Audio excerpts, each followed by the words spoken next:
Hello guys, कैसे हैं आप सभी लोग। आपका स्वागत है हमारे चैनल पर। तो आज हम क्लास 12th के बुक इंडियन इकोनॉमिक डेवलपमेंट का चैप्टर फर्स्ट करने जा रहे हैं। तो इस चैनल पर आपको इस बुक के सभी चैप्टर्स जल्द ही प्रोवाइड किए जाएंगे।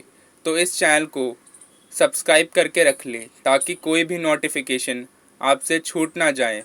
और अगर यह वीडियो आपको पसंद आती है तो इस वीडियो को like, subscribe and share and comment करना ना। चैप्टर फर्स्ट है Indian economy on the eve of independence. तो सबसे पहले इस चैप्टर के नाम के साथ शुरुआत करते हैं। इस चैप्टर में बेसिकली हम ये पढ़ेंगे कि हमारी जो इंडियन इकॉनमी है, जब उसको इंडिपेंडेंस मतलब कि स्वतंत्रता मिलने वाली थी तो उसकी स्थिति कैसे थी। तो इस बारे में हम इस चैप्टर में जानेंगे। तो इस चैप्टर को पूरा समझने के लिए वीडियो को लास्ट तक ज़रूर देखें।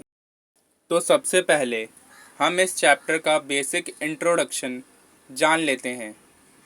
तो ब्रिटिश एम्पायर की शुरुआत जो होती है वो जब बैटल ऑफ प्लासी लड़ा गया था उसके बाद ही ब्रिटिश एम्पायर की शुरुआत होती है। बैटल ऑफ प्लासी को ईयर 1757 में लड़ा गया था।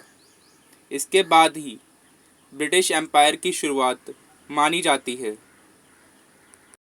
ब्रिटिशर्स का बेसिक पर्पस ये था कि हमारी जो इकॉनमी है, हमारे इंडियन इकॉनमी को as a feeder economy use करें। मतलब कि हमारी कंट्री से रॉ मटेरियल, कच्चे माल को ले जाकर उनको फिनिश्ड गुड में कन्वर्ट करें और वो लोग वही फिनिश्ड गुड को हमारे देशों में सस्ते दामों में बेचा करते थे।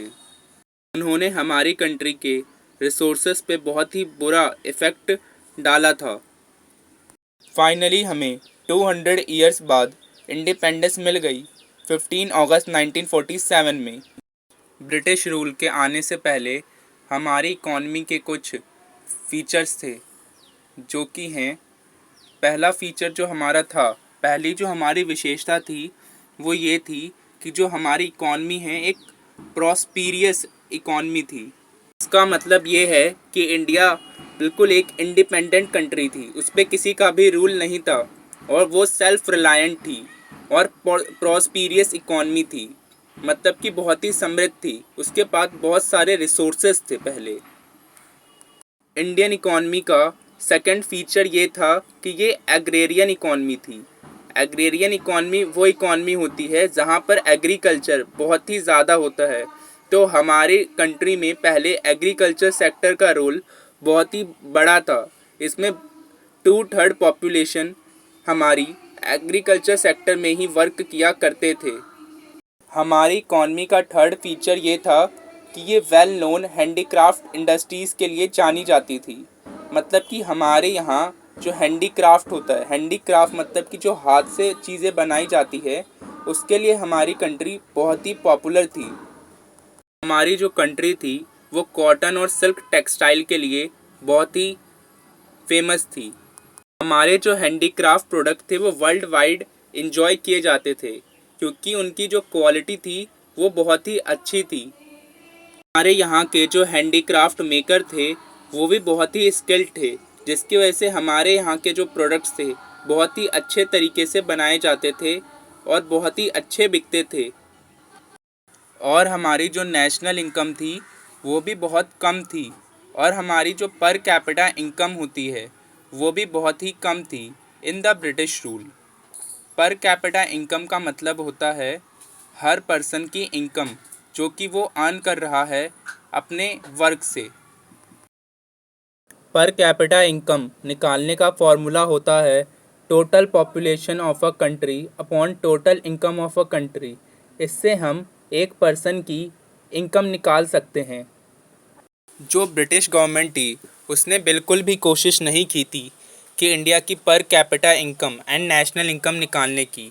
बट हमारे इंडिया के जो कुछ एक्सपर्ट्स थे जैसे कि दादा भाई Naoroji, William Digby, फिंडली शेराज, VKRV Rao and RC Desai, इन लोगों ने हमारे पर कैपिटा इनकम और नेशनल इनकम निकालने की कोशिश की थी।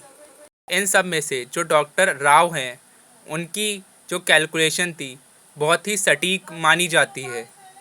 ब्रिटिश गवर्नमेंट के टाइम पे हमारी national income and per capita income growth सिर्फ 0.5 ही रह गई थी। तो अब हम पढ़ेंगे अपने एग्रीकल्चर सेक्टर के बारे में कि हमारा जो एग्रीकल्चर सेक्टर था वो ब्रिटिश गवर्नमेंट के टाइम पर कैसा था। हमारी कंट्री का 85% पॉपुलेशन सिर्फ एग्रीकल्चर सेक्टर में ही वर्क किया करता था। Main reason of stagnation in agriculture sector कुछ इस तरीके से थे। स्टैग्नेशन का मतलब होता है कि उसकी ग्रोथ में कमी आ जाना। तो एग्रीकल्चर सेक्टर के ग्रोथ में कमी का सबसे पहला मेन रीज़न ये था land settlement system. Land settlement system जिसको हम ज़मींदारी सिस्टम भी कहते हैं, इसके अंदर जो फार्मर्स थे अपने खेतों से जो भी इनकम अर्न किया करते थे वो लगान के रूप में ज़मींदारों को पे किया करते थे और लगान जमा करने के डेट भी ब्रिटिश गवर्नमेंट के द्वारा फिक्स किए गए थे। इसका इफ़ेक्ट किसानों पर बहुत ही बुरा पड़ा क्योंकि किसान जो भी कमाता था उसका आधे से ज़्यादा हिस्सा वो ज़मींदारों को ही पे किया करता था। तो ज़मींदारों और ब्रिटिश गवर्नमेंट ने फार्मर्स की हालत को सुधारने के लिए कोई भी कदम नहीं उठाए थे। वो सिर्फ अपना भला चाहते थे। किसानों को फूड क्रॉप्स उगाने की बजाय कैश क्रॉप्स उगाने के लिए ज़्यादा पैसे दिए जा रहे थे। कैश क्रॉप्स जैसे कि कॉटन और जूट, बट इससे किसानों की इकोनॉमिक कंडीशन में इम्प्रूवमेंट आने की कोई गुंजाइश नहीं थी। इससे जो प्रोडक्टिविटी होती है लैंड की कैश क्रॉप उगाने से वो बहुत ही कम हो जाती है, जिससे कि लैंड अपनी प्रोडक्टिविटी को खो देती है। बट जो ब्रिटिश गवर्नमेंट थी वो चाहती थी कि जो फार्मर्स हैं वो फूड क्रॉप्स की बजाय कैश क्रॉप्स ही उगाएं ताकि ब्रिटिशर्स का ज़्यादा से ज़्यादा फ़ायदा हो सके, ताकि वो कैश क्रॉप्स को फिनिश्ड गुड्स में बदलकर ज़्यादा से ज़्यादा प्रॉफिट अर्न कर सकें। और ब्रिटिश गवर्नमेंट के टाइम पे हमारे लैंड की जो प्रोडक्टिविटी थी वो भी बहुत ही कम थी क्योंकि ना तो हमारे पास इरिगेशन फैसिलिटीज़ थी, मतलब कि हमारे पास सिंचाई की सुविधाएं उपलब्ध नहीं थी और फर्टिलाइज़र्स का भी यूज़ नहीं किया जा रहा था, जिसकी वजह से लैंड की फर्टिलिटी मतलब कि उर्वरकता बहुत ही कम थी। और जो कल्टीवेटर मतलब कि जो किसान थे उनके पास भी इतने पैसे नहीं थे कि वो अपने खेतों में इन्वेस्ट कर सकें। ब्रिटिश गवर्नमेंट ने भी एग्रीकल्चर पर बहुत ही कम खर्चा किया था और मास एजुकेशन पर। इंडिया का जो एग्रीकल्चर सेक्टर था वो इन्वेस्टमेंट की स्कैरसिटी फेस कर रहा था, मतलब कि इंडिया के एग्रीकल्चर सेक्टर में इन्वेस्टमेंट की बहुत ही कमी थी। कभी कभी तो हमारे यहाँ बाढ़ भी आ जाती थी और कभी कभी तो सूखा भी पड़ जाता था कि फार्मर्स के पास पैसे नहीं थे। तो कुछ जो बड़े फार्मर्स थे उन्होंने अपना क्रॉपिंग पैटर्न ही चेंज कर लिया। उन्होंने फूड क्रॉप्स की जगह कैश क्रॉप्स उगाना शुरू कर दिया जिससे उनको ज़्यादा प्रॉफिट मिल सके। और जो छोटे टीनेंट्स थे और जो स्मॉल फार्मर्स थे उनके पास ऐसा कोई भी रिसोर्स या उनके पास ऐसी कोई भी टेक्नोलॉजी नहीं थी जिससे कि वो अपने एग्रीकल्चर में इन्वेस्ट कर सके। सो ये 4 रीज़न्स की वजह से एग्रीकल्चर सेक्टर की ग्रोथ में कमी आई। इस तरह की एनिमेटेड वीडियो बनाने में बहुत ही मेहनत लगती है। सो इस चैनल को सब्सक्राइब करके ज़रूर रख लें ताकि पार्ट 2 इस चैप्टर का आप तक जल्दी ही पहुंच सके। So keep watching and thanks for watching this full video.